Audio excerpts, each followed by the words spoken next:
নবীজিও শিখাইছে আজান আল্লাহু আকবার, আল্লাহর নামে শুরু। এখন আমাদের কিছু আবেগী বাইক না, আসসালাতু আসসালামু আলাইকা ইয়া রাসূলুল্লাহ। মাইরা দিছে ঠিকঠাক।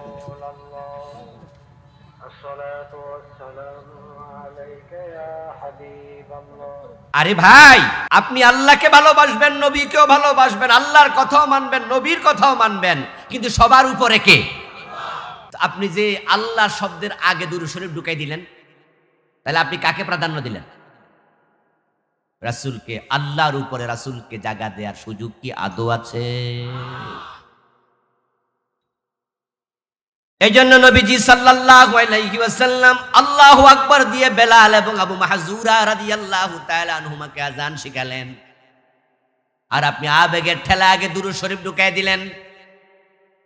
আমরা বলি রাসূল তো এভাবে শিখায় নাই, নবীজির বেলাল এভাবে আযান দেয় নাই, আপনি দুরূদ কেন ঢুকালেন? তখন জবাব দেয়, অসুবিধা কি? অসুবিধা কি? তো মাগরিবের নামাজের ফরজ কয় রাকাত, তো কেউ 4 রাকাত পড়ে যদি কয় অসুবিধা কি?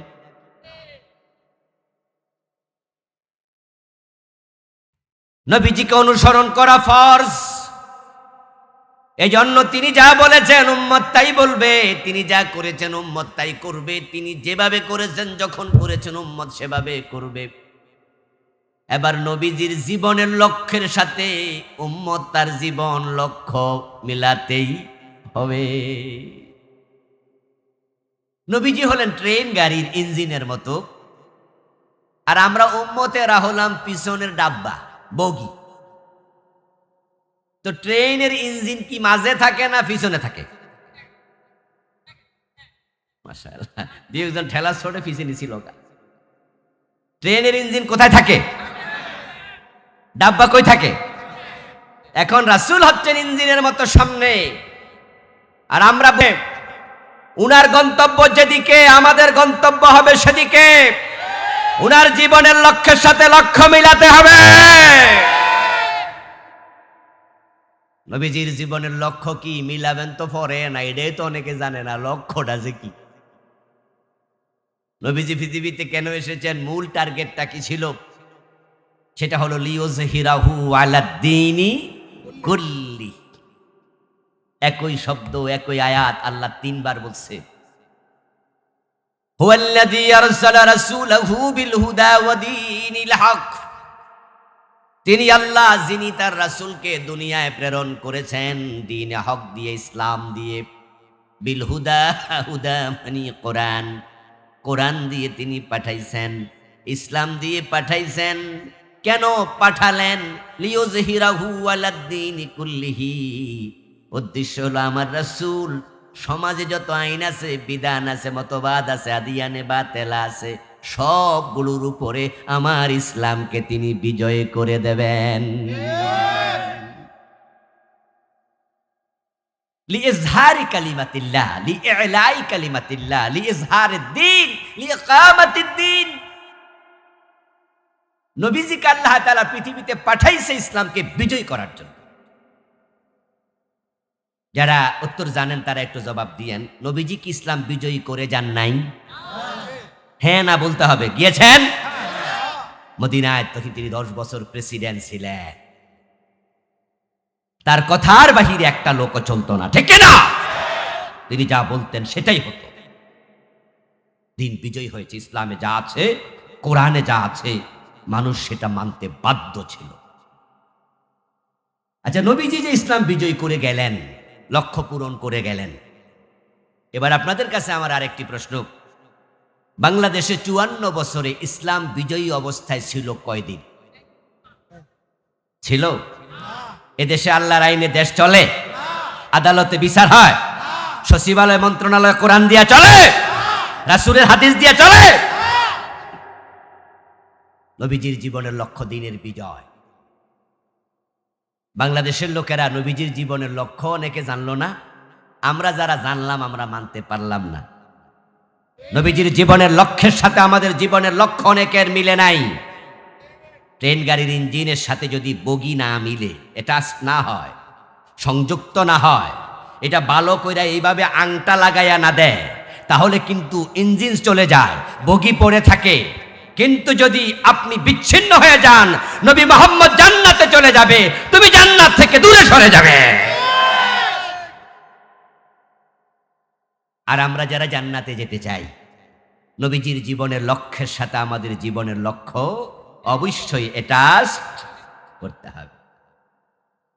এই জন্য প্রিয় নবীজি বলছেন, মান আহাব্বা সুন্নতি ফাকাদ আহাব্বানি ওয়া মান আহাব্বানি কানা মাই ফিল জান্নাহ।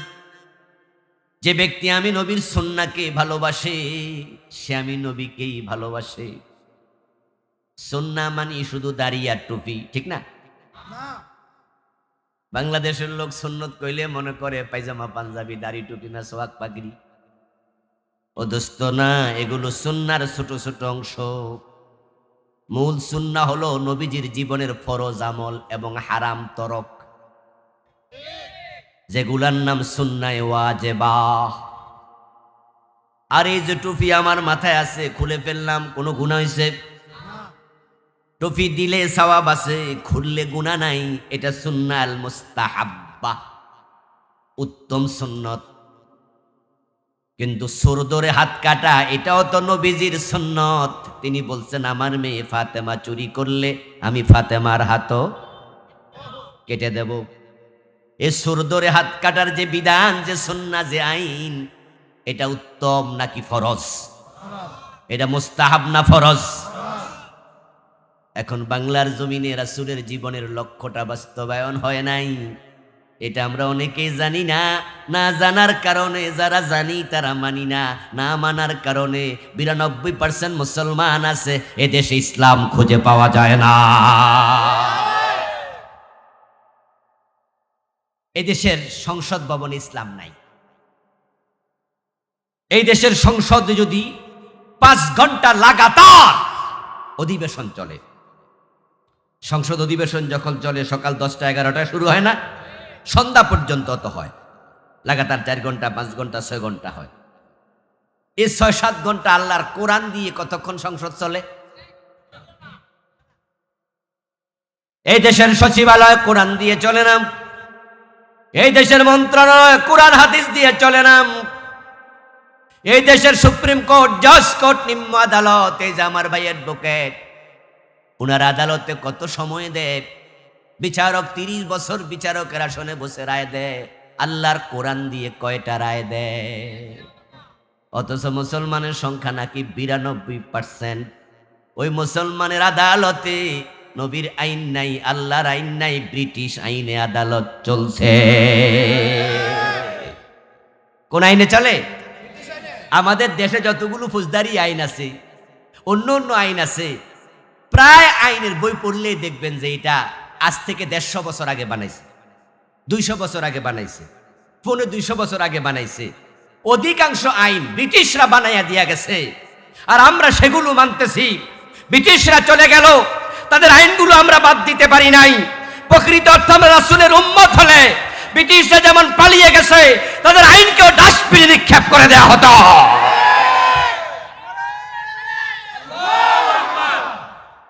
প্রিয় ভাইরা, নবীজি সাল্লাল্লাহু আলাইহি ওয়াসাল্লামকে মেনে চলা ফরজ। ওনার জীবনের লক্ষ্যের সাথে জীবনের লক্ষ্য মিলানোটাও ফরজ। রাসূল বলছে, মান আহাব্বা সুন্নতি ফাকাদ আহাব্বানি। আমার জীবন আচার, আমার জীবন চরিত, আমার লাইফ স্টাইল, এটাই সুন্নাহ। নবীজি যেভাবে খেয়েছেন সেভাবে খাওয়া কি? যেভাবে ঘুমাইছেন সেভাবে ঘুমানো কি? যেভাবে বিয়ে করছেন সেভাবে বিয়ে করা কি? যেভাবে দেশ চালাইছে সেভাবে দেশ চালানো কি? সুন্নাহ মানে পুরা জীবন রাসূলের। আল্লাহর হাবিব বলছেন যে আমার সুন্নাহ, আমার লাইফ স্টাইল, আমার জীবন আচার ফলো করবে, ফাকাদ আহাব্বানি। প্রমাণ হলো সে আমাকে ভালোবাসে। নবীকে ভালোবাসে কারা? নবীর জীবনের সুন্নাহ মেনে চলে যারা। দিন একবার দাড়ি কামাইয়া কয় আমি সুন্নি, ঠিক না? মোসও কামায়, দাড়িও কামায়, সব কামাইয়া বেড়া বেড়ি সাজে। আল্লাহ পুরুষের মুখে দাড়ি দিছে কেন? আল্লাহ পার্থক্য করছে, এটা বেড়ি না, এটা বেড়া। তো দিন একবার দাড়ি কামাইয়া তুমি বেড়ি সাজ্জা তুমি কও তুমি নাকি মহা সুন্নি, মাঝে মাঝে বিড়িও টানে গাঁজাও টানে, এমন সুন্নিও আছে না নাই? তুমি কয় নাম্বারে সুন্নি দোস্ত? সুন্নি শুধু দাবি করার নাম? নামের আগে লেখার না জিনিস। মান আহাব্বা সুন্নতি ফাকাদ আহাব্বান। নবীজি বলেছেন যে আমার সুন্নাহকে লালন করে ফলো করে ভালোবাসে সেই আমি নবীকে ভালোবাসে। ওয়া মান আহাব্বানি কানা মাই ফিল জান্নাম। আর যে ব্যক্তি আমার সুন্নাহকে ভালোবেসে আমি নবীর ভালোবাসার প্রমাণ দেবে সে জান্নাতে আমার সাথেই ঢুকবে। আমার সামনে যারা আছেন সকলে জান্নাতে যেতে চান? আমাদের ওয়াজি হবে জান্নাতমুখী। এই নবীদের দুনিয়াতে একটাই কাম আছিল, মানুষকে শুধু জান্নাতের পথ দেখানো। বাংলাদেশ যদি কোরআনের আইনে চলতো আমরা হুজুররা আলাদা রাজনীতিও করতাম না, রাজনীতি করা আমাদের দরকারও নাই। আমরা এমপি মন্ত্রী হইয়া লাভও নাই, আমরা তো গম চুরি করবো না, টাকা চুরি করবো না।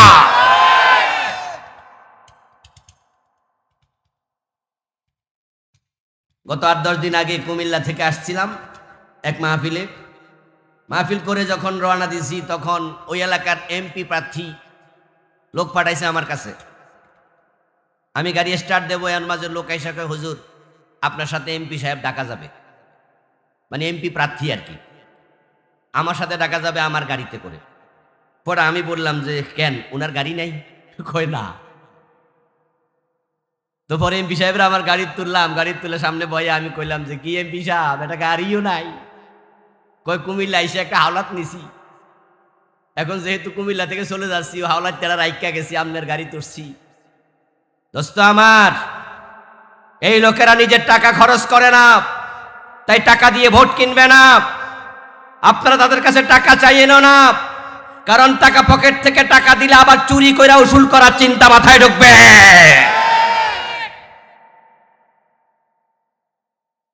আমাদের টার্গেট জান্নাত। আমরা কেন রাজনীতির কথা বলি? এজন্যই বলি কোরআন বিজয়ের জন্য রাজনীতি করতে হয়। ওই ব্রিটিশ আইন দূর করতে হলে কোরআনের আইন সংসদে ঢুকাতে হবে, সংবিধানে ঢুকাতে হবে। আর কোরআনের পক্ষের এমপি না হলে আইন সংসদে ঢুকে না।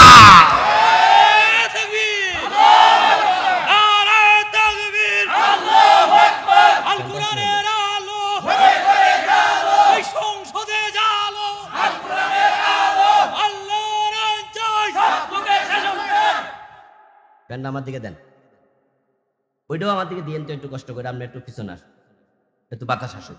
জি, আমরা আলেম ওলামারা জান্নাতমুখী কথা বলি। আপনিও নির্বাচনে দাঁড়ান, আপনিও ভোট চান, আমিও নির্বাচনে দাঁড়াই, আমিও ভোট চাই। পাবলিকের কাছে মনে হয় আপনিও রাজনীতি করেন, আমিও রাজনীতি করি, আসলে এক জিনিস, কিন্তু আকাশ পাতাল ব্যবধান, চিন্তার ফারাক। সেটা হচ্ছে আপনি পাশ করে পেট ভরবেন, আপনি দেশের টাকা কানাডায় পাঠাইয়া বেগম পাড়া বানাবেন, আপনি বিদেশে বাড়ি করবেন, গাড়ি করবেন। আর আমার রাজনীতির উদ্দেশ্য একটাই, আল্লাহর কসম, আল্লাহর কসম, ওলামারা রাজনীতি করে কোরআনের আইনের জন্য। 54 বছরে আপনারা দেশ চালিয়েছেন আলেম ছাড়া। আলেমরা প্রধানমন্ত্রী হয় নাই, প্রেসিডেন্ট হয় নাই, হয়েছে? এজন্য এদেশে মদও বন্ধ হয় নাই। এদেশে মদ আছে না নাই? গাঁজা আছে না নাই? ইয়াবা হেরোইন আছে কিনা? ইসলামকে ক্ষমতা নাও, আমরা 6 মাসের ব্যবধানে বাংলাদেশকে মাদক শূন্য করে দেব। 6 মাসও লাগবে না ইনশাআল্লাহ, কারণ মাদক মুক্ত বাংলাদেশ ঘটতে কোনো কষ্ট লাগবে না। অন্য অন্য বিষয় কিন্তু অনেক কষ্টের। দারিদ্রতা বিমোচন করতে আমাদের লেগে যাবে 1 যুগের বেশি হয়তো। এই দেশে চুরি ডাকাতি বন্ধ করতে সময় লাগবে, কারণ মানুষ পেটের অভাবে চুরি করে। ইসলাম ক্ষমতায় আসতে যাদের পেটে ক্ষুধা আছে যাকাত ভিত্তিক অর্থনীতি চালু করে তাদের অভাব দূর করবে, ঠিক না? কারণ অভাবে চুরি করলে হাত কাটার অনুমতি নাই। এগুলো সময় সাপেক্ষ, কিন্তু মাদক মুক্ত করা কোনো ব্যাপার না। কিন্তু মদ তো মুক্ত হলো না। তারা তো বলে যে না আমরা মদের ব্যাপারে 0 টলারেন্স, এগুলো মিথ্যা কথা। প্রিয় ভাই, বাংলাদেশে যত হেরোইন আসে, বাংলাদেশে এক টুকরা হেরোইন তৈরি হয় না, বিদেশ থেকে আসে। যত ফেন্সিডিল আসে সব ইন্ডিয়া থেকে আসে, যত ইয়াবা আসে সব মায়ানমার থেকে আসে। এই দেশে মাদকের ফ্যাক্টরি নাই। 1% 2% মাদক বাংলাদেশে তৈরি হয় না, বাকি 98% বিদেশ থেকে আসে। আমরা বর্ডার ক্লোজ করে দেব, বিজিবিকে বলে দেবো একটা বোতল মদ আর ঢুকবে না, নেভিকে বলে দেবো পানি দিয়ে একটা বোতল মদ আর আসবে না, এয়ারফোর্সকে বলে দেবো বিমানে করে হেরোইন আসবে না। বাংলাদেশ মাদক মুক্ত হতে 1-2 মাসও লাগবে না। এরপরও যারা খাবে 80 বেতের আইন চালু করলে পিঠের চামড়া থাকবে না।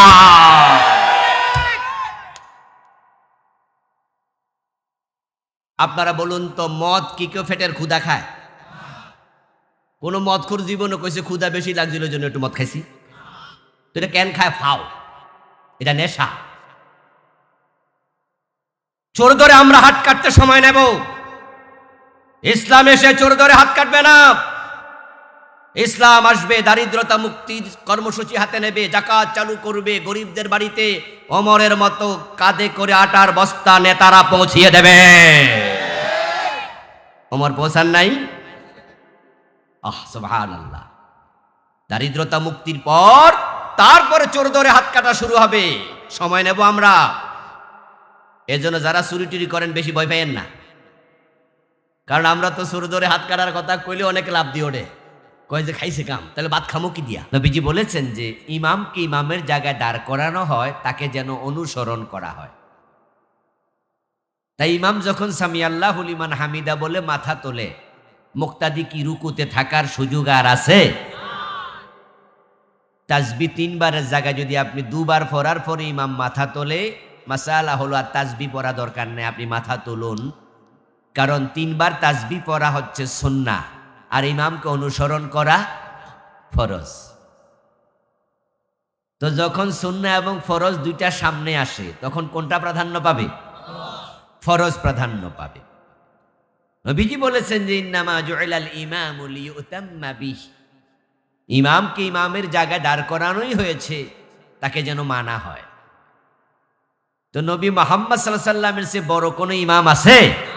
তিনি ইমামুল আম্বিয়া, তিনি ইমামুল মুরসালিন, উনি সব নবীদের লিডার, সব রাসূলদের নেতা। এখন উনি দুনিয়া কেন এসেছেন আল্লাহ বললেন। উম্মতের এটা জানার প্রয়োজন আছে কিনা? নবীজি কেন আসছেন, তার জীবনের লক্ষ্য কি, উম্মত এটা কেন জানবে? জানার কি প্রয়োজন? আর প্রয়োজন না থাকলে আল্লাহ বললেন কেন? তাও কোরআনের 1 আয়াতে না। নবীজির জীবনের লক্ষ্য আল্লাহ কোরআনের 3 আয়াতে বলছেন। সূরাতুস সাফ আয়াত নাম্বার 9, সূরাতুল ফাতহ আয়াত নাম্বার 28, সূরাতুত তাওবা আয়াত নাম্বার 33। কয়টা সূরা, কয়টা আয়াত? কিন্তু মেসেজ একটাই। ফাবিআইয়ি আলাই রাব্বিকুমা তুকাজ্জিবান, সূরা রহমানে আছে না? একবার আছে? 31 বার। আকিমুস সালাহ কোরআনে এটা একবার আছে না বেশি আছে? একই কথা কোরআনে আল্লাহ বারবার বলে গুরুত্ব বোঝানোর জন্য।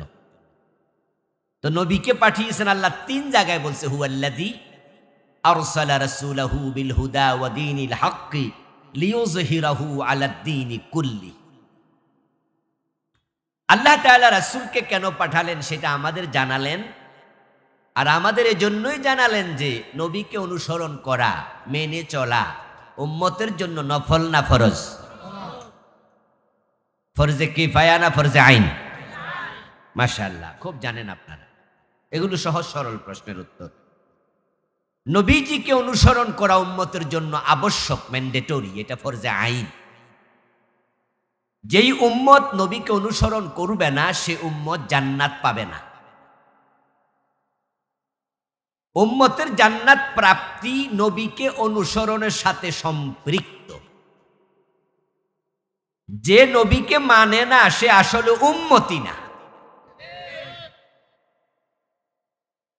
নবীজি সাল্লাল্লাহু আলাইহি ওয়াসাল্লামকে অনুসরণ করা যেহেতু ফরজ, ওনাকে মেনে চলা যেহেতু ফরজ, তাহলে জানা আগে না মানা আগে? তাই নবীজি কেন এসেছেন এটা আগে জানতেই হবে। এলেম আগে না আমল আগে? মাশাআল্লাহ। এই জন্য কোরআনের প্রথম আয়াত ছিল ইকরা। ইকরা শব্দের অর্থ কি? পড়লে তো জানবা। যদি জানতে চাও তুমি পড়ো, আগে শিখো, আগে পড়ো, আগে এলেম অর্জন করো। আল ইলমু ক্বাবলা আল আমাল, আমলের আগে এলেম। এখন নবীজিকে যদি আপনি না জানেন তিনি কেন আসলেন, তা আপনি মানবেন কেমনে? নবীজি যা বলেছেন উম্মত তাই শুনবে, তাই বলবে। নবীজি যা করেছেন উম্মত তাই করবে। বাইরে কি আজীব তো। এদিকে নবীজি সাল্লাল্লাহু আলাইহি ওয়াসাল্লাম যেভাবে করছেন, যখন করছেন, যেমনে করছেন, উম্মত প্রতিটা কাজ ঠিক সেভাবে করবে। এটাই হচ্ছে নবীকে মানা, এটাই নবীজিকে মেনে চলা। নবীজি মাগরিবের নামাজ পড়ছেন কয় রাকাত ফরজ? সবাই দয়া করে কথা বলুন, কয় রাকাত? যদি কেউ 4 রাকাত পড়ে, একটু বেশি পড়লো, সওয়াব আর একটু বেশি হবে, ঠিক না? বাতিল। ইয়েস। আমাদের দেশে তো আমরা কিছু কিছু কাম একটু বাড়তি করি, বাড়তি কইরা কই অসুবিধা কি? এমন আছে না যে আপনি কিছু করলেন এটা হাদিসে নাই, তো না থাকার পরেও আমরা বললাম ভাই এটা তো বেদাত, এটা তো হাদিসে নাই। আমরা কই নাই কি, ঠিক আছে, কিন্তু অসুবিধা কি? যুক্তির নাম ইসলাম না দলিলের নাম ইসলাম? আমাদের কিছু অতি আবেগী ভাই আছে যারা আজানের আগেও দুরূদ শরীফ পড়ে। এমন কিছু এলাকা আছে? আছে।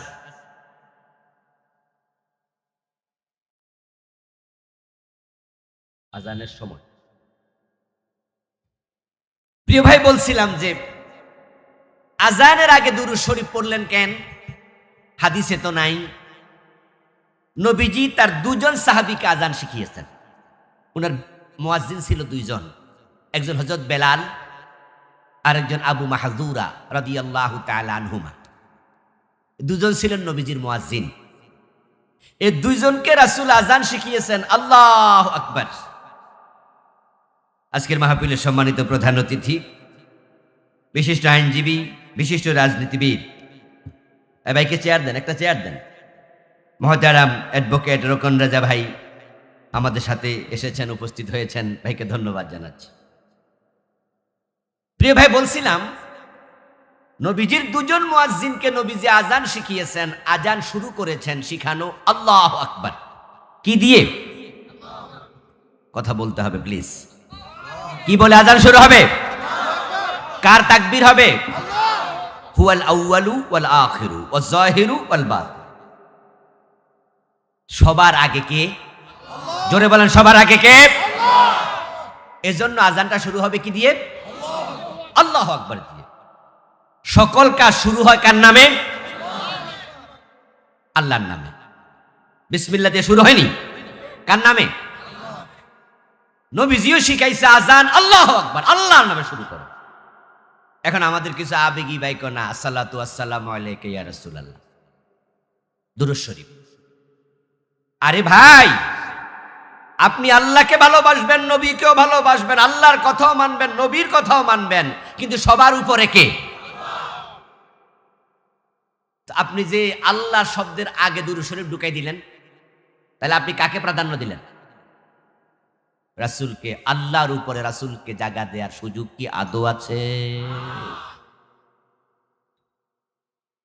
এইজন্য নবীজি সাল্লাল্লাহু আলাইহি ওয়াসাল্লাম আল্লাহু আকবার দিয়ে বেলাল এবং আবু মাহযুরা রাদিয়াল্লাহু তাআলা আনহুমাকে আযান শিখালেন।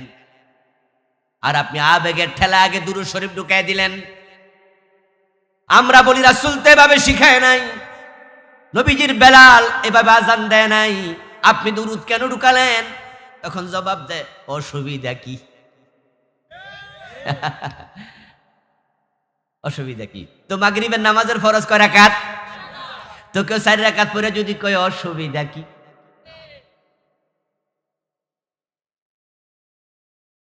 নবীজিকে অনুসরণ করা ফরজ। এজন্য তিনি যা বলেছেন উম্মত তাই বলবে, তিনি যা করেছেন উম্মত তাই করবে, তিনি যেভাবে করেছেন যখন করেছেন উম্মত সেভাবে করবে।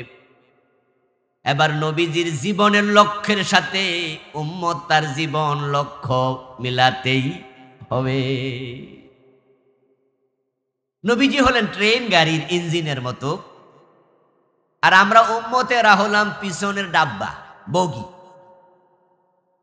তো ট্রেনের ইঞ্জিন কি মাঝে থাকে না পিছনে থাকে? মাশাআল্লাহ, দুইজন ঠেলা ছোটে পিছনে ছিল। ট্রেনের ইঞ্জিন কোথায় থাকে? ডাব্বা কই থাকে? এখন রাসূল হচ্ছেন ইঞ্জিনের মতো সামনে, আর আমরা উনার গন্তব্য যেদিকে আমাদের গন্তব্য হবে সেদিকে। উনার জীবনের লক্ষ্যের সাথে লক্ষ্য মিলাতে হবে। নবীজির জীবনের লক্ষ্য কি মিলাবেন তো পরে না, এটাই তো অনেকে জানে না লক্ষ্যটা যে কি। নবীজি পৃথিবীতে কেন এসেছেন, মূল টার্গেটটা কি ছিল? সেটা হলো লিইয়ুযহিরাহু আলাদ-দীনি কুল্লি। একই শব্দ একই আয়াত আল্লাহ তিনবার বলছে। হুয়াল্লাযী আরসালা রাসূলাহু বিল হুদা ওয়া দীনিল হক। তিনি আল্লাহ যিনি তার রাসূলকে দুনিয়ায় প্রেরণ করেছেন দ্বীনে হক দিয়ে, ইসলাম দিয়ে। বিল হুদা, হুদা মানে কোরআন, কোরআন দিয়ে তিনি পাঠাইছেন, ইসলাম দিয়ে পাঠাইছেন। কেন পাঠালেন? লিইয়ুযহিরাহু আলাদ-দীনি কুল্লিহি। উদ্দেশ্য হলো আমার রাসূল সমাজে যত আইন আছে, বিধান আছে, মতবাদ আছে, আদিয়ানে বাতেলা আছে, সবগুলোর উপরে আমার ইসলামকে তিনি বিজয় করে দেবেন। লিইজহারি কালিমাতিল্লাহ, লিইলাই কালিমাতিল্লাহ, লিইজহারিদ দ্বীন, লিইকামাতিদ দ্বীন। নবীজিকে আল্লাহ তাআলা পৃথিবীতে পাঠাইছে ইসলামকে বিজয় করার জন্য। যারা উত্তর জানেন তারা একটু জবাব দিয়েন। নবীজি কি ইসলাম বিজয়ী করে যান নাই? হ্যাঁ না বলতে হবে। গিয়েছেন মদিনায়, তখন তিনি 10 বছর প্রেসিডেন্ট ছিলেন। তার কথার বাহিরে একটা লোকও চলতো না, ঠিক না?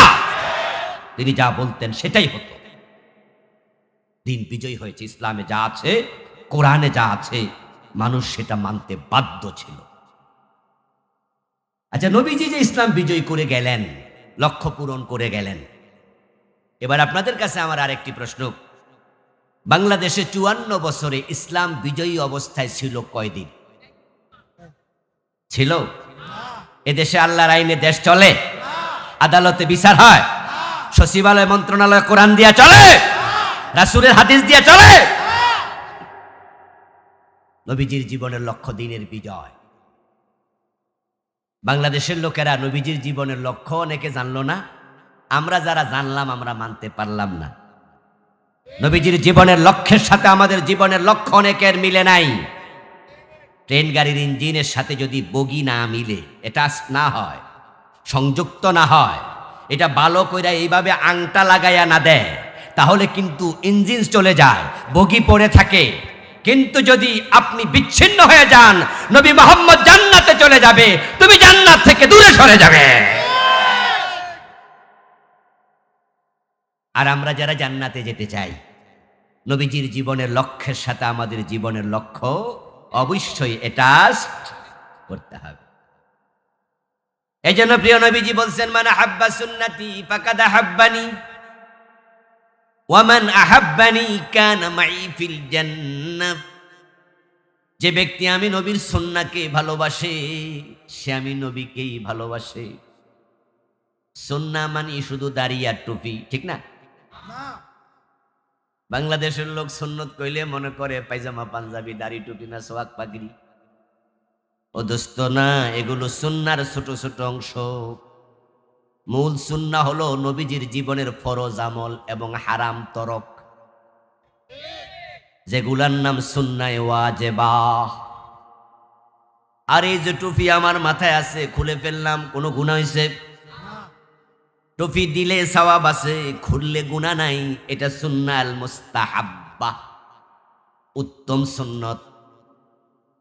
কিন্তু সুর ধরে হাত কাটা এটাও তো নবীজির সুন্নত। তিনি বলছেন আমার মেয়ে ফাতেমা চুরি করলে আমি ফাতেমার হাতও কেটে দেব।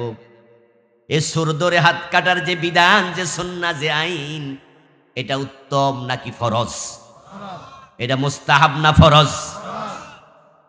এখন বাংলার জমিনে রাসূলের জীবনের লক্ষ্যটা বাস্তবায়ন হয় নাই, এটা আমরা অনেকেই জানি না। না জানার কারণে যারা জানি তারা মানি না, না মানার কারণে 92% মুসলমান আছে এদেশে ইসলাম খুঁজে পাওয়া যায় না। এদেশের সংসদ ভবনে ইসলাম নাই। এই দেশের সংসদ যদি 5 ঘন্টা লাগাতার অধিবেশন চলে, সংসদ অধিবেশন যখন চলে সকাল 10টা 11টায় শুরু হয় না, সন্ধ্যা পর্যন্ত তো হয়, লাগাতার 4 ঘন্টা 5 ঘন্টা 6 ঘন্টা হয়। এই 6-7 ঘন্টা আল্লাহর কোরআন দিয়ে কতক্ষণ সংসদ চলে? এই দেশের সচিবালয় কোরআন দিয়ে চলে না, এই দেশের মন্ত্রণালয় কোরআন হাদিস দিয়ে চলে না, এই দেশের সুপ্রিম কোর্ট, জজ কোর্ট, নিম্ন আদালত, এই যে আমার ভাই অ্যাডভোকেট, উনার আদালতে কত সময় দেয়? বিচারক 30 বছর বিচারকের আসনে বসে রায় দেয়, আল্লাহর কোরআন দিয়ে কয়টা রায় দেয়? অথচ মুসলমানের সংখ্যা নাকি 92%। ওই মুসলমানের আদালতে নবীর আইন নাই, আল্লাহর আইন নাই, ব্রিটিশ আইনে আদালত চলছে। কোন আইনে চলে? আমাদের দেশে যতগুলো ফৌজদারি আইন আছে, অন্য অন্য আইন আছে, প্রায় আইনের বই পড়লেই দেখবেন যে এটা আজ থেকে 150 বছর আগে বানাইছে, 200 বছর আগে বানাইছে, 200 বছর আগে বানাইছে। অধিকাংশ আইন ব্রিটিশরা বানাইয়া দিয়া গেছে, আর আমরা সেগুলো মানতেছি। ব্রিটিশরা চলে গেল, তাদের আইনগুলো আমরা বাদ দিতে পারি নাই। প্রকৃত অর্থে আমরা রাসূলের উম্মত হলে ব্রিটিশরা যেমন পালিয়ে গেছে, তাদের আইনকেও ডাস্টবিনে নিক্ষেপ করে দেওয়া হতো।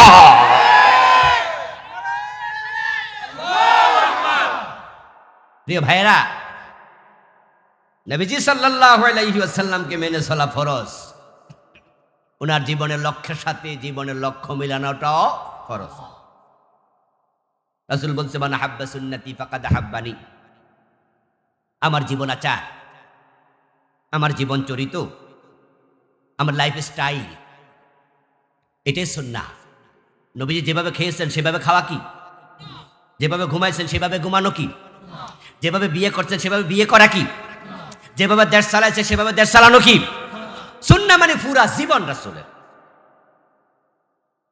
আল্লাহর হাবিব বলছেন যে আমার সুন্নাহ, আমার লাইফ স্টাইল, আমার জীবন আচার ফলো করবে, ফাকাদ হাব্বানি।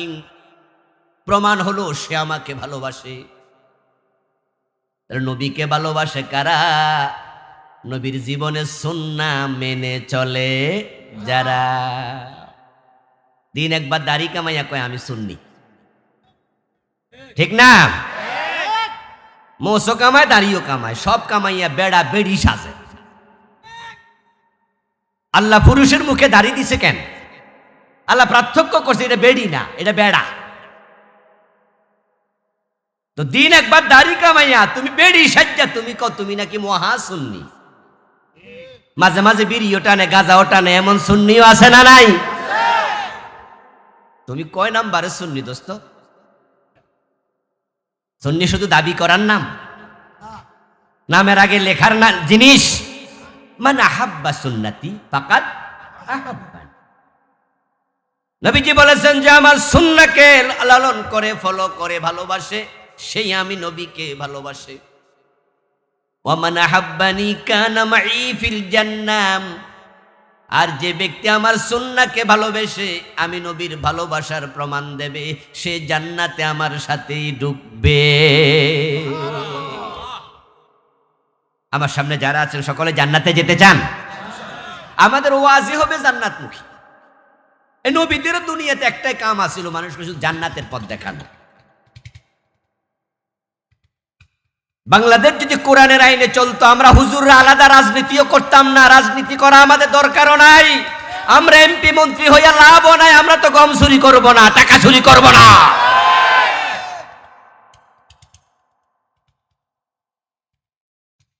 গত 8-10 দিন আগে কুমিল্লা থেকে আসছিলাম এক মাহফিল করে যখন রওনা দিয়েছি, তখন ওই এলাকার এমপি প্রার্থী লোক পাঠাইছে আমার কাছে।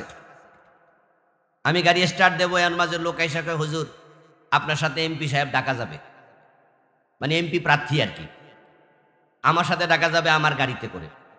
পরে আমি বললাম যে কেন, ওনার গাড়ি নাই? কয় না। তো পরে এমপি সাহেবরা আমার গাড়ি তুললাম, গাড়ি তুলে সামনে বয়ে আমি কইলাম যে কি এমপি সাহেব, এটা গাড়িও নাই? কয় কুমিল্লা এসে একটা হাওলাত নিছি, এখন যেহেতু কুমিল্লা থেকে চলে যাচ্ছি, ও হাওলাত তেরা রাইকা গেছি, আপনার গাড়ি তুলছি। দোস্ত আমার, এই লোকেরা নিজের টাকা খরচ করে না, তাই টাকা দিয়ে ভোট কিনবে না।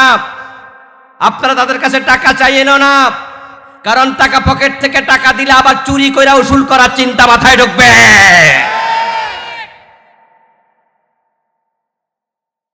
আমাদের টার্গেট জান্নাত। আমরা কেন রাজনীতির কথা বলি? এজন্যই বলি কোরআন বিজয়ের জন্য রাজনীতি করতে হয়। ওই ব্রিটিশ আইন দূর করতে হলে কোরআনের আইন সংসদে ঢুকাতে হবে, সংবিধানে ঢুকাতে হবে। আর কোরআনের পক্ষের এমপি না হলে আইন সংসদে ঢুকে না।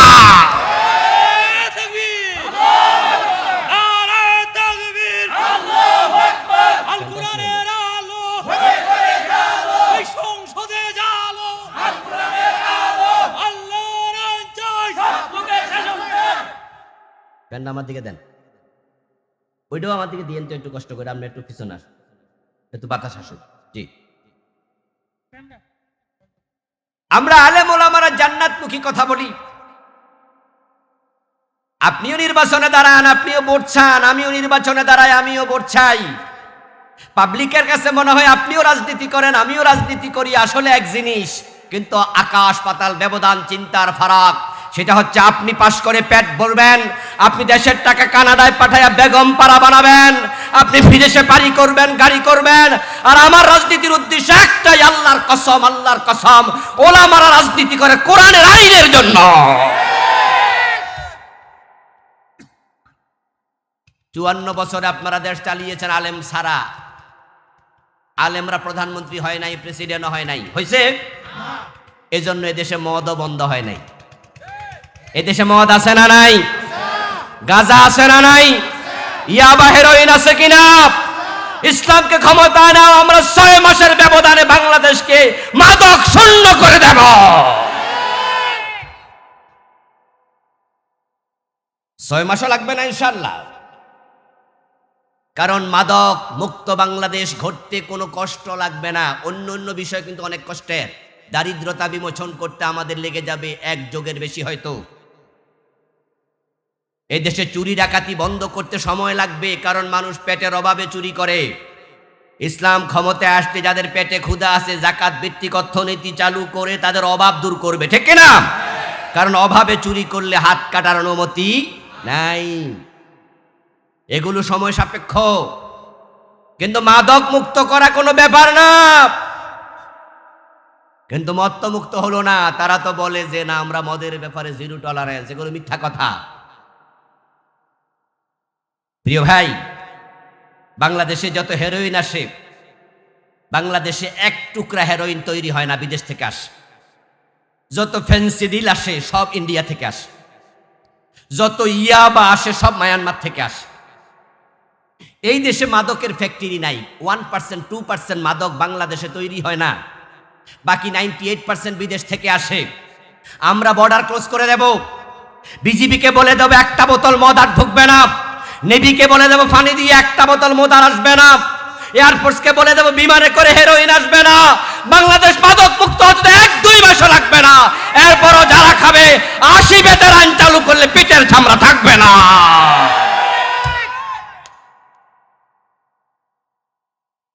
আপনারা বলুন তো, মদ কি কেউ পেটের ক্ষুধা খায়? কোন মদখোর জীবনে কইছে ক্ষুধা বেশি লাগছিল জন্য একটু মদ খাইছি? তো এটা কেন খায়? ফাও, এটা নেশা। চোর ধরে আমরা হাত কাটতে সময় নেব, ইসলাম এসে চোর ধরে হাত কাটবে না। ইসলাম আসবে, দারিদ্রতা মুক্তির কর্মসূচি হাতে নেবে, যাকাত চালু করবে, গরিবদের বাড়িতে ওমরের মতো কাঁধে করে আটার বস্তা নেতারা পৌঁছিয়ে দেবে। ওমর পৌঁছান নাই? সুবহানাল্লাহ। দারিদ্রতা মুক্তির পর তারপরে চোর ধরে হাত কাটা শুরু হবে, সময় নেব আমরা। এজন্য যারা চুরি টুরি করেন বেশি ভয় পাইয়েন না, কারণ আমরা তো চোর ধরে হাত কাটার কথা কইলে অনেক লাভ দিয়ে ওঠে, কয় যে খাইছে কাম, তাহলে ভাত খামো কি দিয়া? আমরা অভাব দূর করব আগে। কিন্তু মাদক তো কেউ পেটের ক্ষুদায় খায় না, সে ফাও খাবে কেন? এটা হারাম। এই জন্য তোমার রাজনীতি আমার রাজনীতি এক না, আমাদের উদ্দেশ্য আল্লাহর জান্নাত। আমরা যারা কোরআনের রাজনীতির কথা বলি, আমরা আল্লাহর জান্নাতের জন্যই বলি। নবীজি বলছেন কানা মাই ফিল জান্নাহ। এখন উম্মত হওয়ার পর যে ব্যক্তি নবীজি সাল্লাল্লাহু আলাইহি ওয়াসাল্লামকে মানবে না, অনুসরণ করবে না, নবীজি বলছেন ওই উম্মতটা আল্লাহর জান্নাত পাবে না। قال رسول الله صلى الله عليه وسلم كل امتي يدخلون الجنة إلا من أبى। রাসূল বলেন যে আমার সব উম্মত জান্নাতে যাবে, তবে অস্বীকারী উম্মত জান্নাতে যাবে না। সাহাবী প্রশ্ন করলেন মান আবা ইয়া রাসূলুল্লাহ, হে প্রিয় নবী, কে অস্বীকারী উম্মত? রাসূলুল্লাহ জবাব দেন মান আতাআনি দাখালাল জান্নাহ ওয়া মান আসানি ফাকাদ আবা। যে আমি নবীকে অনুসরণ করে জীবন চালায় সে জান্নাতি, আর যে আমাকে মানতে রাজি হয় না সে জাহান্নামী। কথা কি বুঝতে পারতেছেন? হাদিসের মেসেজ কি ক্লিয়ার না? জান্নাতে যেতে হলে নবীকে মানতেই হবে। আচ্ছা, প্রিয় নবীকে মানার ব্যাপারে এখানে কারো দ্বিমত আছে? একজনের দ্বিমত আছে? আচ্ছা, এটা কোনো দলীয় ওয়াজ হয়েছে? নবীরে মানো, এটা কি কোনো দলের কথা? সব মুসলমানের কথা। কোরআন কি কোনো দলের কিতাব? তো কোরআনের আইন কায়েম করার কথা কইলে কেন ভাবেন যে অমুক দল? কেন ভাববেন? কোরআন তো কোনো দলের না। এক বাপের 4 ছেলে আছে, এক ছেলে মোড়েও বাবা কয় না, আর বাকি 3 ছেলে বাবারে সারাদিন আব্বা আব্বা এটা সেটা খুব বাবা ডাকে। আচ্ছা, যেই ছেলে আব্বা ডাকে না, এই ছেলেকে তার বাপে জন্ম দেয় নাই? কথা না করলে তো মজা পাচ্ছি না। জন্ম দেয় নাই, কিন্তু হে যে আব্বা ডাকে না, এটা কি বাপের দোষ? ওটা তো বাপের দোষ না। তো কোরআন তো শুধু আমার না, কোরআন তো হুজুরের না, কোরআন তো রোকন রাজা ভাই না, কোরআন তো আপনারও। তো কোরআনের আইনের কথা আমরা বলি, আপনি বলেন না, এটা কি আমরা দোষ?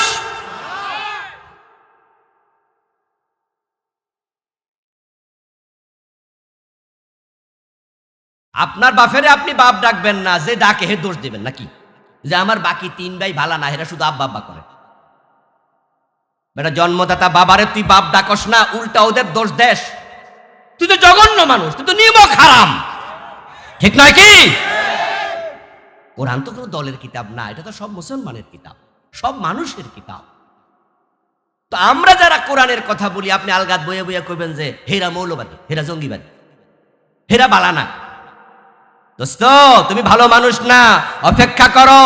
ইন্না রাব্বাকা লাবিল মিরসাদ, আল্লাহ থেকে পলাইতে পারবে না, আল্লাহ অপেক্ষা করছে। গত 15 বছর 17 বছর কোরআনওয়ালাদের সাথে যারা দুর্ব্যবহার করছে, বাংলাদেশও থাকতে পারে না, দিল্লিতে ফলাইছে। ধরাটা মূলত কার?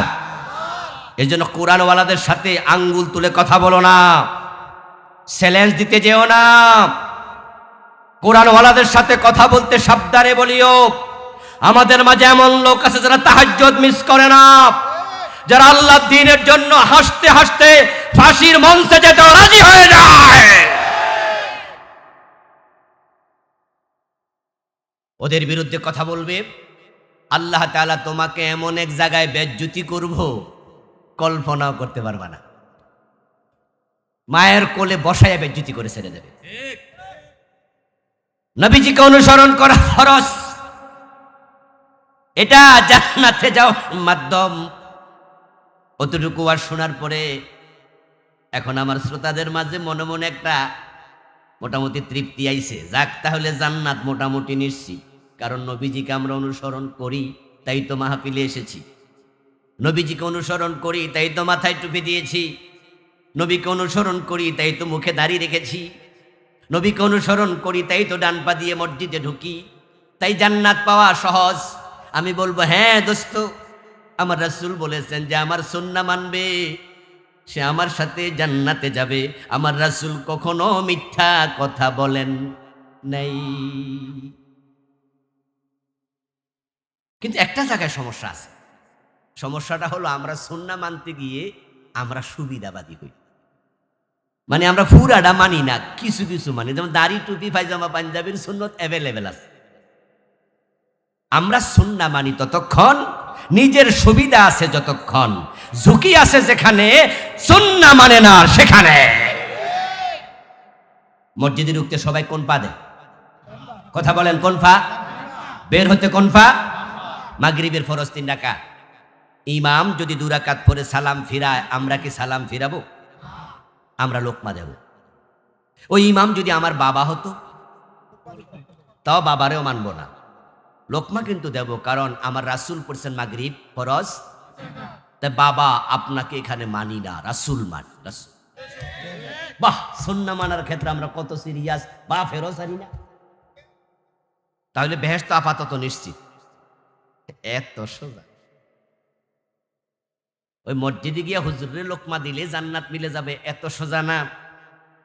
এই যে আপনাদের কিশোরগঞ্জ জজ কোর্ট আছে, জজ কোর্টে 5 ওয়াক্ত নামাজ পড়ে এমন 2-4 জন জজ নাই, হাকিম নাই, বিচারক নাই। জোহরের নামাজ পড়তে জজ সাহেব মসজিদে ঢুকলো, ইমাম সাহেব 2 রাকাত পড়ার পরে আত্তাহিয়াতু পড়তে ভুলে গেল। তো আত্তাহিয়াতু পড়তে মনে নাই, উনি সোজা আল্লাহু আকবার কইয়া দাঁড়ায় গেল। পেছন দিয়া সব মানুষ লোকমা দিল, জজও লোকমা দিল, কারণ মাসালা সবাই জানে 2 রাকাত পড়ার পর জোহরের নামাজে আত্তাহিয়াতু পড়া ওয়াজিব। ইমাম ভুল করেছে তাই লোকমা দিছে। ইমাম সাহেব পরে সাউ সেজদা দিয়া নামাজ মোটামুটি শেষ করছে। জজ সাহেব এবার আদালতে গিয়ে বিচারকের আসনে বসে চুরির মামলার রায় দিছে। চুরির মামলার রায় দেয়া শরীয়তের বিধান কি? জেলে দেও না হাত কাটো? জজ কি জেলে দেয় না হাত কাটে? অথচ হাত কাটার রায় দেয়া নফল না ফরজ?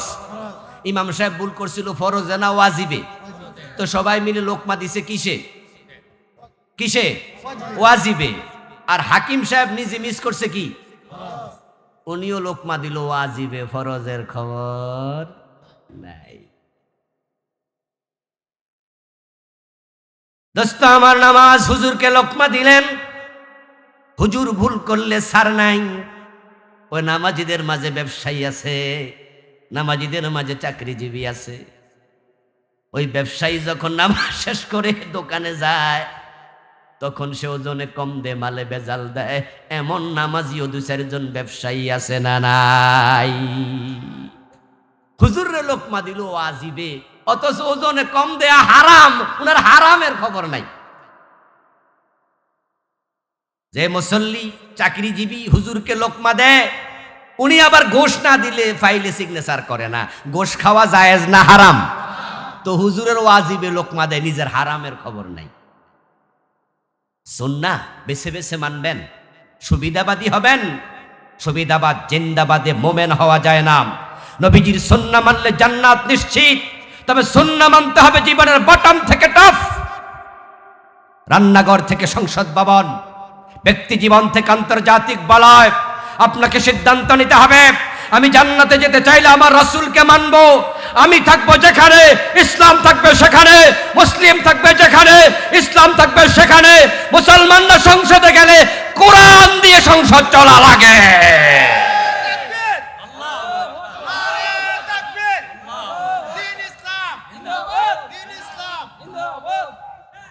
আমার প্রিয় ভাইরা,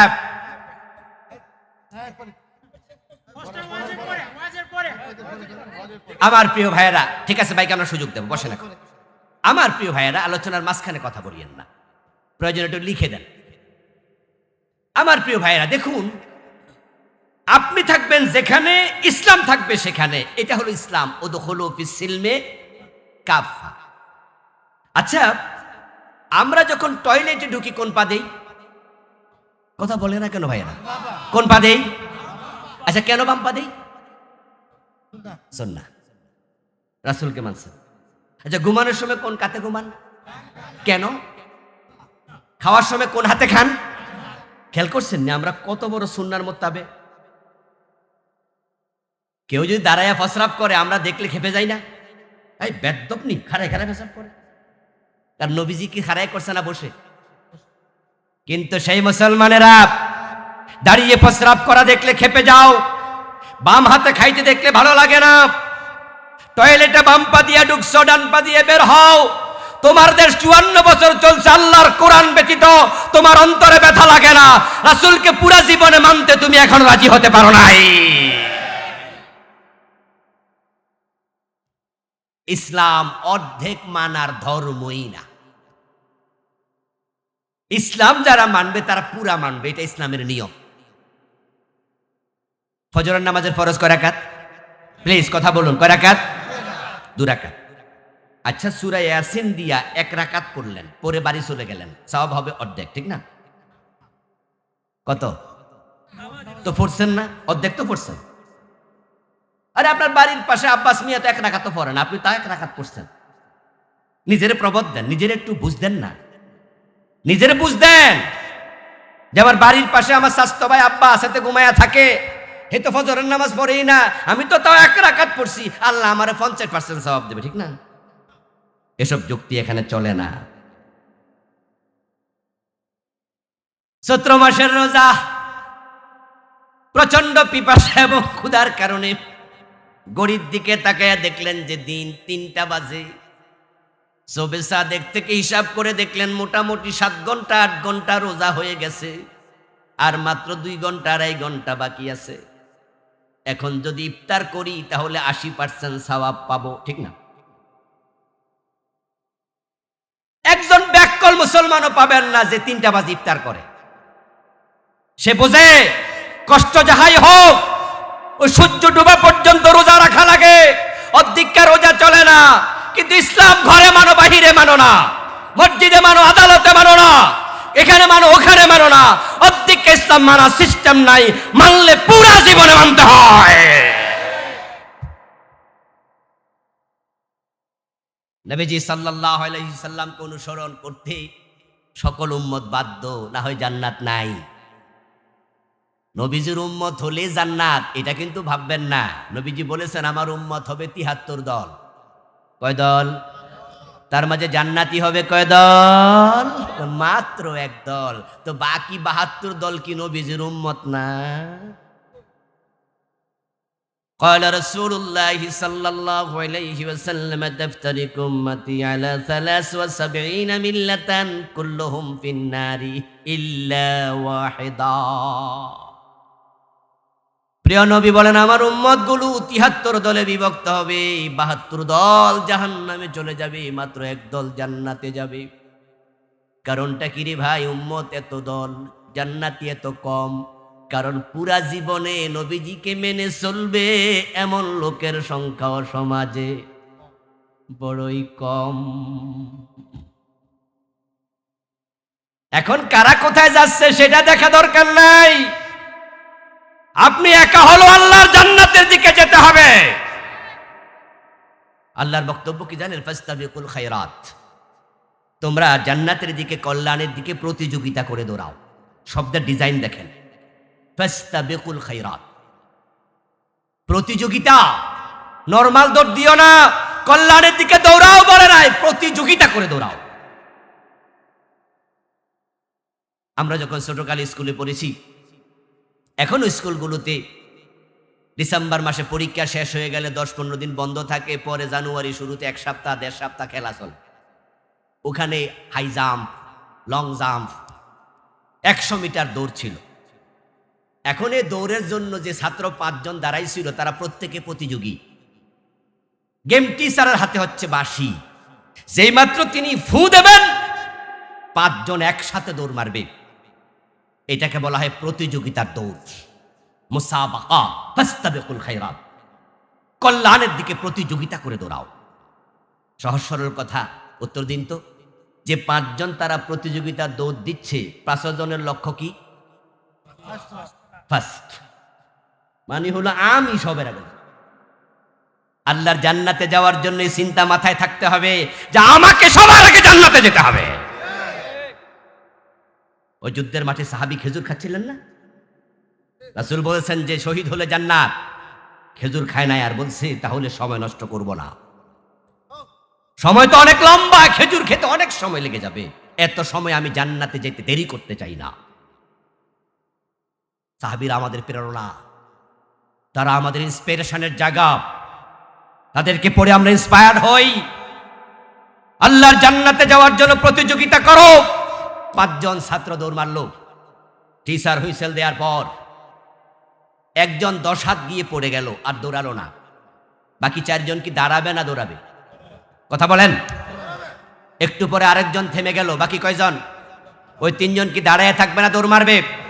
একটু পরে আরেকজন থেমে গেল, বাকি কয়জন? ওই 2 জনের কি দাঁড়াবে না দৌড়াবে? আরেকজন যদি খুঁচট খেয়ে পড়ে যায়, ওই একজন বাকি আছে, সে কি দাঁড়ায় থাকবে না দৌড়াবে? আল্লাহর জান্নাতের দিকে দৌড়াতে হবে। দুনিয়ার কেউ যদি জান্নাতের পথে নাও যায়। বিজয়ের জন্য কাজ করলেন মক্কায় 13 বছর। কত বছর? এই 13 বছর মক্কায় তিনি দিনের বিজয় করতে পারলেন না, কারণ মক্কার সংসদ ভবনের নাম ছিল দারুন নাদওয়া। ওই দারুন নাদওয়াতে আবু জেহেলরা প্রিয় নবীজিকে কোরআন নিয়ে ঢুকতে দেয় নাই, বরং তারা দারুন নাদওয়াতে বসে মিটিং করে সিদ্ধান্ত নিছে, লা তাসমাউ লিহাযাল কুরআন, মুহাম্মদ যেখানে কোরআন পড়বে শুনতে যেও না, কোরআন শোনা যাবে না। নাউজুবিল্লাহ পড়েন। দ্বিতীয় সিদ্ধান্ত, ওয়ালগাউ ফিহি, এবং যেখানে কোরআন পড়বে সেখানে গন্ডগোল লাগাও। কি লাগাইতে হবে? কোরআনের মাহফিলে গত 17 বছর 15 বছর গন্ডগোল ছিল কিনা? কত মাহফিল বন্ধ হয়েছে। মাহফিল করতে গেলে টিউনুর কাছে যাও, ওসির কাছে যাও, ডিসির কাছে যাও, এমন নেতার পা ধরা লাগছে যে নেতার স্যান্ডেলও নাই পায়। এরপরও তো আবার কত বিধি নিষেধ, অমুক বক্তা আনা যাবে না, তমুক বক্তা আনা যাবে না। আল্লাহর জমিনে আল্লাহর কথা বলতে যারা বাধা দিয়েছিল, আল্লাহ তাদেরকে দেশ থেকে পালিয়ে যেতে বাধ্য করেছে।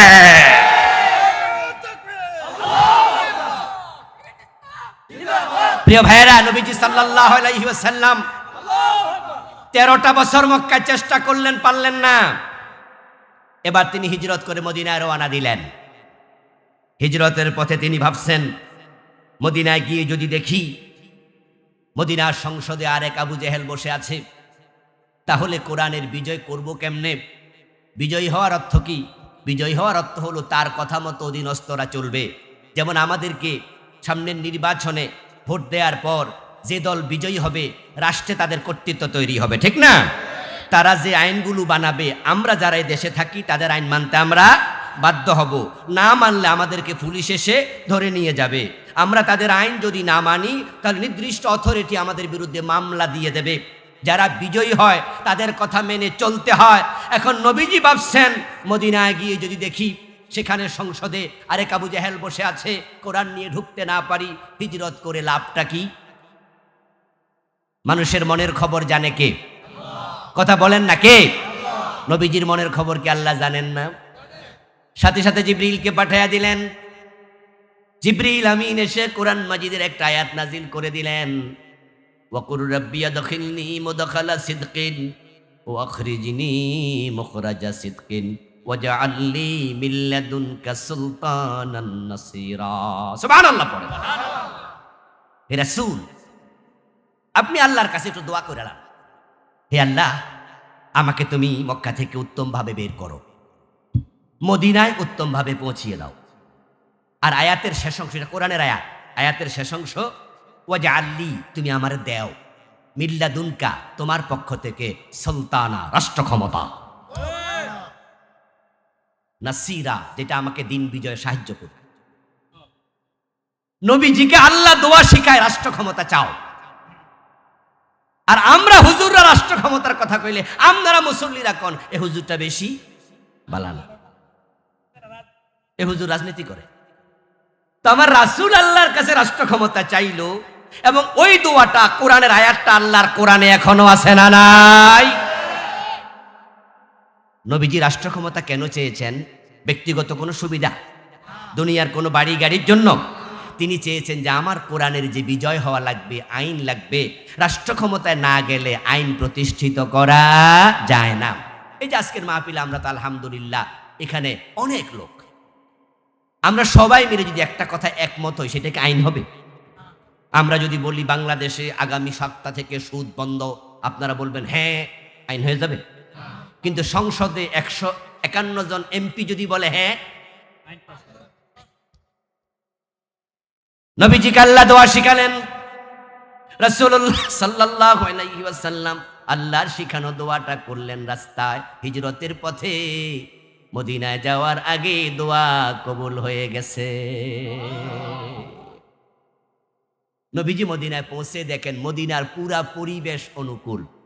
আউস, খাজরাজ, বনু নজির, বনু কোরাইজা, বনু কাইনুকা, মক্কার মুমিনেরা, মক্কার মুশরিকেরা, মদিনার মুমিনেরা, মদিনার মুশরিকেরা সব মানুষ মিটিং কইরা একসাথ হইয়া নবীজিকে বলে, এখন থেকে আপনি মদিনার নেতা,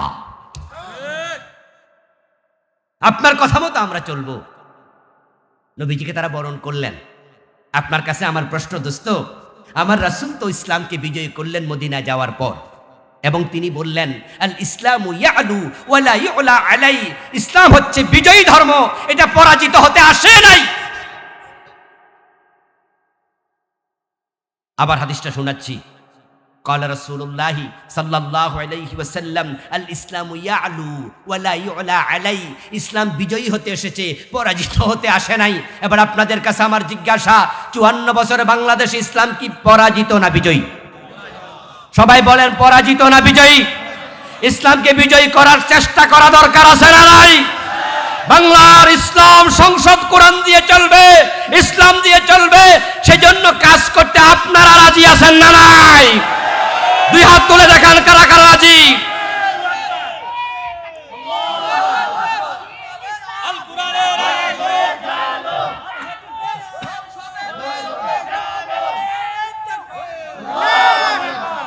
আমার প্রিয় ভাইরা, ইসলাম বিজয়ের কথা শুনে যদি কারো অন্তরে খারাপ লাগে, এমন দুই একজনও আছে। আল্লাহ তাআলা এই আয়াতের শেষে বলছেন ওয়ালাউ কারিহাল মুশরিকুন হুয়াল্লাযী আরসালা রাসূলাহু বিল হুদা ওয়া দীনিল হক লিইয়ুযহিরাহু আলাদ-দীনি কুল্লিহি ওয়ালাউ কারিহাল মুশরিকুন। ও নবী, আমি আপনাকে দিনের বিজয়ের জন্য পাঠাইছি, আর দিন বিজয়ের কাজ করলে, কথা বললে যারা মুশরিক তারা এটা পছন্দ করবে না। আজকের এই দিনও একই আয়াত, একই কথা প্রযোজ্য। দিন বিজয়ের কথা শুনে যাদের অন্তর সায় দেয় না, বুঝে নিও তোমার অন্তরে শিরিক ঢুকেছে।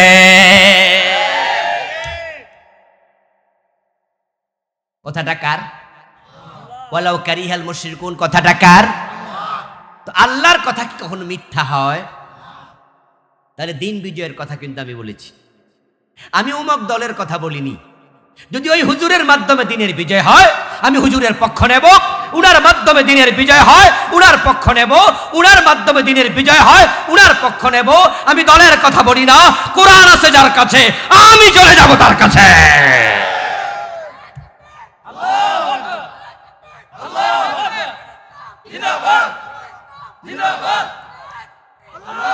আমার দোস্ত, তুমি যতই লাফায়া লাফায়া বলো আমি সুন্নি মুসলমান, আমি অমক, আমি তমক, কিন্তু দিন বিজয়ের কথা শুনলে তোমার মজা লাগে না।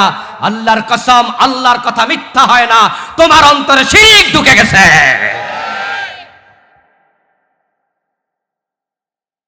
সূরা শুরার 13 নম্বর আয়াত, যেখানে আল্লাহ তাআলা আনাকিমুদ্দিন ওয়ালা তাতাফাররাকু বলেছেন, ঠিক ওই আয়াতের মাঝে আল্লাহ বলছে, হে নবী, যাদের অন্তরে শিরিক আছে আপনি এই কথা বললে তাদের পছন্দ হবে না।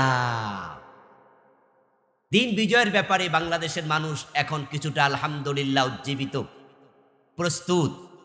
আমরা আশাবাদী, আমরা অপেক্ষা করছি আগামীর বাংলাদেশ কোরআনের বাংলাদেশ হতে যাচ্ছে। আমরা আশাবাদী, আল্লাহ বাংলাদেশের দিকে নেক নজরে তাকিয়েছে। জুলাই বিপ্লব বাংলার কেউ করেনি, কিছু মাত্র পোলাপানকে দিয়ে আল্লাহ যেমন আব্রাহাকে আবাবিল পাঠায়া ধ্বংস করে দিয়েছে, ইউনিভার্সিটি কলেজের বাচ্চাদেরকে রাস্তায় নামাইয়া ওই জালেমদেরকে আল্লাহ ধ্বংস করে দিয়েছে। জুলাইয়ের পর থেকে কিন্তু ইসলামপন্থীদের এখন আলহামদুলিল্লাহ অনেকটাই বিজয়ী বিজয়ী অবস্থা। কারণ এখন রামেরাও নাই, বামেরাও নাই, হাসানুল কিনুও নাই, রাশেদ খান মেননও নাই, তাদের দোসররাও দিল্লিতে পালিয়ে গিয়েছে।